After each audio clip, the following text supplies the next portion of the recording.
নমস্কার বন্ধুরা, আরবিপি চ্যানেলে আপনাদের সকলকে জানাই স্বাগতম। চলে এসেছি কথা ধারাবাহিকের নতুন একটি পর্ব নিয়ে। আজকের পর্বে শুরুতে আপনারা দেখতে পাবেন কর্তা দাদু কথাকে খুঁজতে লাগে।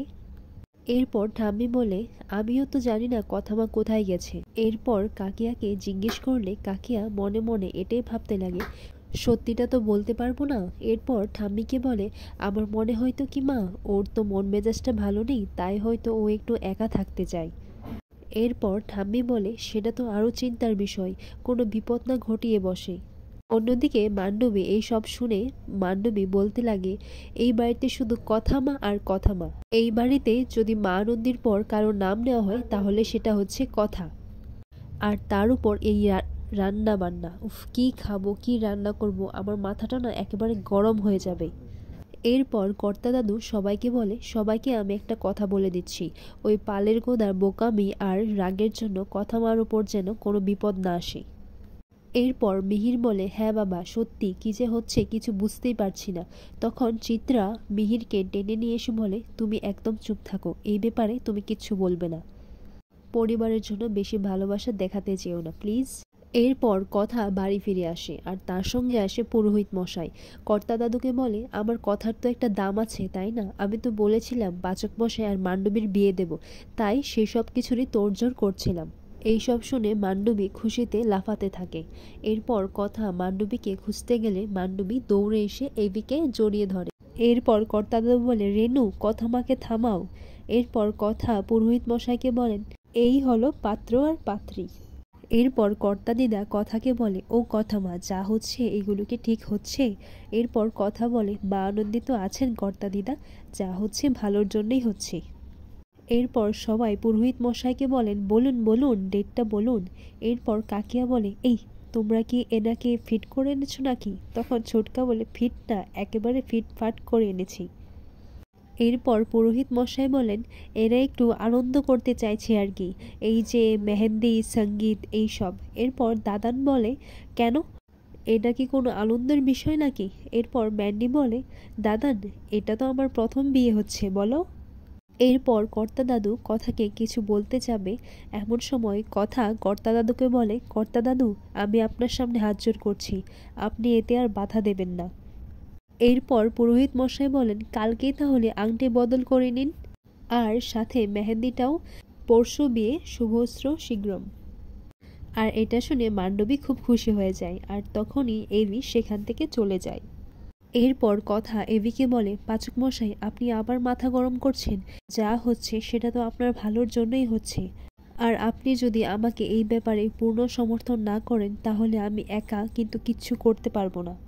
এরপর কথা সবাইকে এটাই বলে যে বাড়ি সাজাতে হবে, লোকজনদেরকে নেমন্তন্ন করতে হবে, কালকে তো আমার বর আর মান্ডবীর সঙ্গীত হবে, আংটি বদল হবে, অনেক নাচ গান হবে, আর পরশুদিন হবে বিয়ে। এরপর কথা মনে মনে এটাই বলতে লাগে, তোর দিন ঘনিয়ে আসছে মান্ডবী, তোর এই নাটক বেশি দিন চলবে না। এরপর কথা এভির উদ্দেশ্যে বলে, আমি আপনাকে কেন সামলাতে পারছি না কে জানে, বললাম নাটক, তাও আপনি এতটা ভয় পাচ্ছেন কেন কে জানে। পরের মুহূর্তে দেখা যায় কথা যখন ঘরে যায় তখন কথা এভিকে বলে, পাচক মশাই আপনি কথায় কথায় এত মাথা গরম করছেন কেন? এরপর এভি কথাকে জড়িয়ে ধরে বলে, কি করতে চাইছিসটা কি তুই, হ্যাঁ তুই কি মান্ডবীর সাথে আমার সত্যি সত্যি বিয়েটা দিবি? ও তোর তো আবার ভালো সাজার রোগ আছে। এরপর বিয়েটা দিয়ে তুই বলবি, পাচক মশাই আমাকে ক্ষমা করে দিন, আমার ভুল হয়ে গেছে। এরপর কথা বলে, পাচক মশাই মান্ডবীর সাথে আপনাকে দেখতে কি আমার খুব ভালো লাগছে? আপনার কি মনে হয় পাচক মশাই, কালকে যখন আপনি আর মান্ডবী আংটি বদল করবেন তাহলে এটা মিথ্যে হলেও সেটা কি আমার দেখতে ভালো লাগবে? তখন এভি বলে, তাহলে কেন কেন করছিস তুই এইসব, আর আমরা কোনো অ্যাকশন নিচ্ছি না কেন?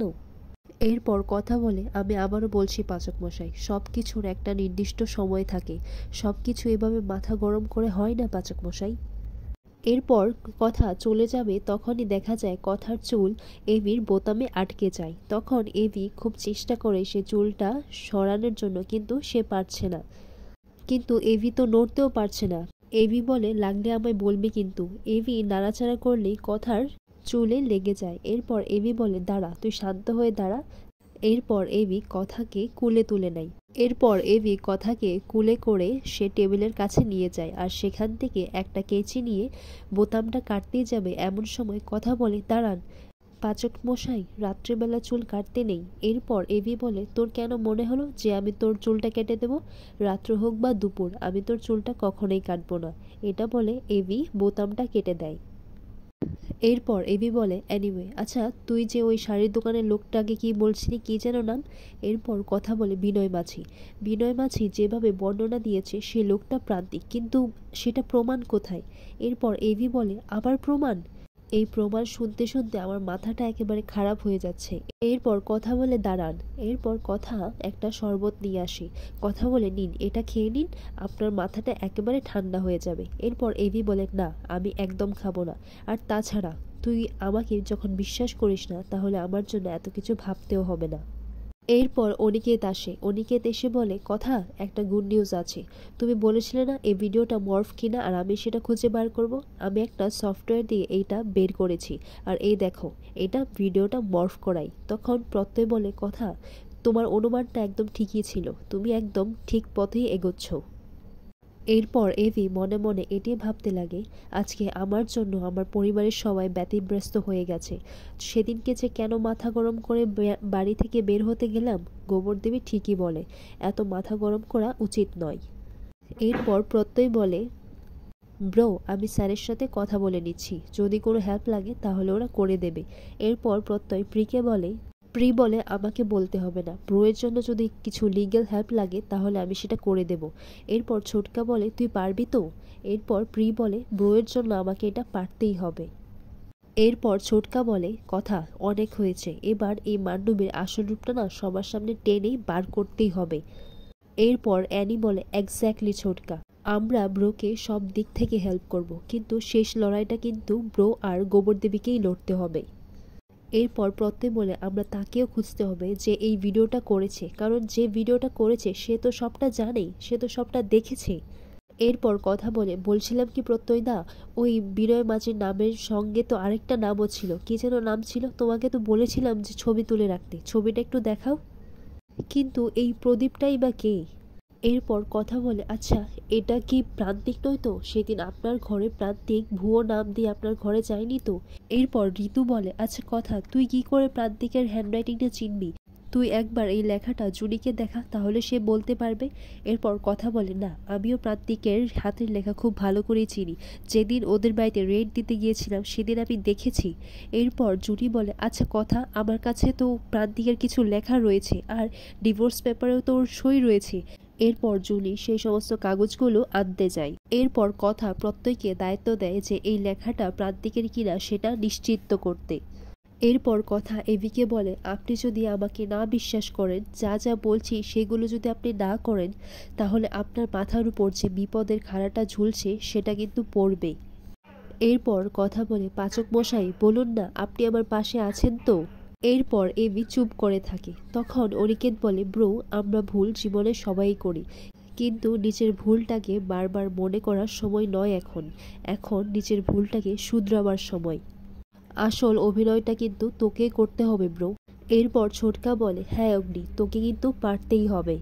ছোটকা বলে, তোকে এই অভিনয়টা করতেই হবে। এরপর কথা বলে, কালকে মান্ডবীর মেহেন্দি, আমরা সবাই তৈরি তো? এরপর অগ্নি সবার সাথে একজোট হয়। পরের দিন সকালে কথা একেবারে মেহেন্দির অনুষ্ঠানের জন্য একেবারে তোড়জোড় করে লেগে পড়েছে। মেহেন্দি করার জন্য লোকজন এসে পড়েছে। এরপর মেজমা অর্ণাকে পাঠিয়ে দেয় মান্ডবীকে তৈরি করে নিয়ে আসতে, আর সাথে মেজমাও চলে যায়। এরপর দেখা যায় সেখানে মান্ডবীর দাদানও আসে। তখন কর্তামশাই বলেন, রেনু আমার কথার জন্য খুব কষ্ট হচ্ছে। এরপর কর্তা ঠাম্মি বলে, কষ্ট হবারই তো কথা, এইসব কি চোখের সামনে মেনে নেওয়া যায়?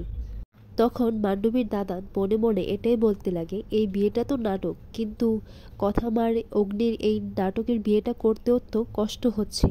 এরপর ম্যান্ডির দাদান বলে, শশী তোমরা হয়তো আমাকে খারাপ ভাবছো, কিন্তু আমারও বা কি করার আছে বলো? এরপর কর্তা দাদু বলে, না না স্বপন, আমরা তোমাকে দোষ দিচ্ছি না। আর তখনই গান বাজনার লোকও চলে আসে। এরপর কথা এসে বলে, কর্তা দাদু আমি জলখাবারেরও ব্যবস্থা করেছি। এরপর কর্তা দাদু বলে, কথা মা তুমি জানো তুমি কি করছো? এরপর কথা বলে কর্তা দাদু, একদিন তো এটা হতেই হতো, তাই না? এরপর কর্তা দাদু বলে, আমি কিন্তু তোমাকে এই বাড়ির বাইরে কোথাও যেতে দেব না। উত্তরে কথা কর্তা দাদুকে এটাই বলে, আপনাদের ভালোবাসা আমার জীবনটা একেবারে ভরিয়ে দিয়েছে কর্তা দাদু। এরপর কথা এটাও বলে, আপনি চিন্তা করবেন না কর্তা দাদু, সব কিছু ঠিক হয়ে যাবে।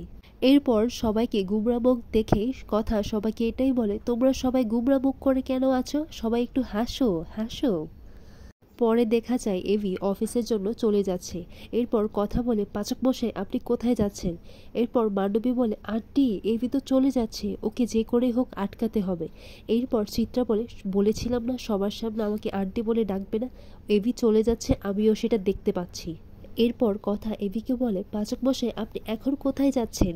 আর কী বা কাজ আছে? তখন এভি বলে, আরে ক্যাফেতে যাচ্ছি, আর এখানে মেহেন্দি তো আমার হবে না। তখন কথা বলে, আরে বাবা মেহেন্দির পরই তো আংটি বদল হবে, আংটিটা তো পরাতে হবে। এরপর এভি বলে, ঠিক আছে যখন আংটি পরাতে হবে তখন এসে পরিয়ে দেব। এটা শুনে কথা মনে মনে এটাই বলতে লাগে, কই একবার তো বললে না যে পড়াবো না? উফ কথাগুলি তুমিও না কি ভাবছো? একবার বলছো যে সবটাই নাটক, আবার এটাই শুনতে চাইছো যে আংটি পরাবো না। উফ তুমি যে কি চাইছো সেটা শুধু মা আনন্দেই জানেন। এরপর এভি বলে, আবার লস্ট হয়ে তাকিয়ে আছিস? তখন কথা বলে, আচ্ছা আপনি তো বলেছিলেন যে আপনি আমার হ্যাঁতে হ্যাঁ মেলাবেন। এরপর এভি বলে, হ্যাঁ বলেছিলাম, কিন্তু এখানে সেটা কি করব, এখানে তো আমার কোনো কাজ নেই। এরপর কথা বলে, হ্যাঁ কোনো কাজ নেই, কিন্তু কখনো কোনো কাজ ছাড়াও যদি পাশে থাকেন তাহলে ভালো লাগবে। এরপর এভি বলে, কার? তখন কথা আমার বলতে যাবে এমন সময় সে চুপ হয়ে যায়। এরপর এভি বলে, হ্যাঁ। এরপর কথা বলে, মান্ডবীর, আমি মান্ডবীর ভালো লাগার কথা বলছিলাম। এরপর এভি অনুষ্ঠানে থাকার জন্য রাজি হয়ে যায়। এরপর মান্ডবী চিত্রাকে বলে, আচ্ছা আন্টি কথা বললো আর এভি চলেও এলো, বিয়ের পর এভাবে এভি আমার কথা শুনবে তো? এরপর চিত্রা বলে, আগে বিয়েটা হতে দাও। এরপর শুরু হয়ে যায় মেহেন্দির অনুষ্ঠান। তখন মান্ডবীর হাতে এভির নাম লিখতে যাবেই তখন কথা বলে, দাঁড়া না, বরের নাম আমি লেখাচ্ছি। এরপর কথা উঠতে গিয়েই ধাক্কা লেগে সেই মেহেন্দিটা বেঁকে যায়। অন্যদিকে দেখা যায় প্রত্যয় ঋতুকে বলে, আপনি পরবেন না মেহেন্দি? তখন ঋতু বলে, না। এরপর প্রত্যয় বলে, মেহেন্দি পরলে কিন্তু খুব সুন্দর লাগে।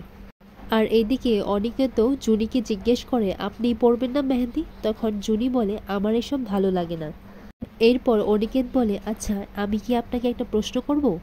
আপনি কি প্রান্তিকের বিষয়টা থেকে বেরোতে পারেননি? এরপর জুনি বলে, আপনার কি মনে হয় অনিকেত বাবু, ওর মতো একটা পাষণ্ড লোক কতদিনই বা মনে জায়গা করে রাখতে পারে? আমার পুরো মনটাই নষ্ট করে দিয়েছে ওই লোকটা। এরপর অনিকেত বলে, তার মানে ওইখানে আর কেউ জায়গা পাবে না? এরপর জুনিকে বলে, দেখুন জুনি, জীবনের নামই কিন্তু এগিয়ে যাওয়া। এরপর কথা সবাইকে বলে, এখন কিন্তু মান্ডবীর আর পাচক মশাইয়ের আংটি বদল হবে, এখন একটা শুভ সময় আছে। আর পর্বটি এখানেই শেষ হয়।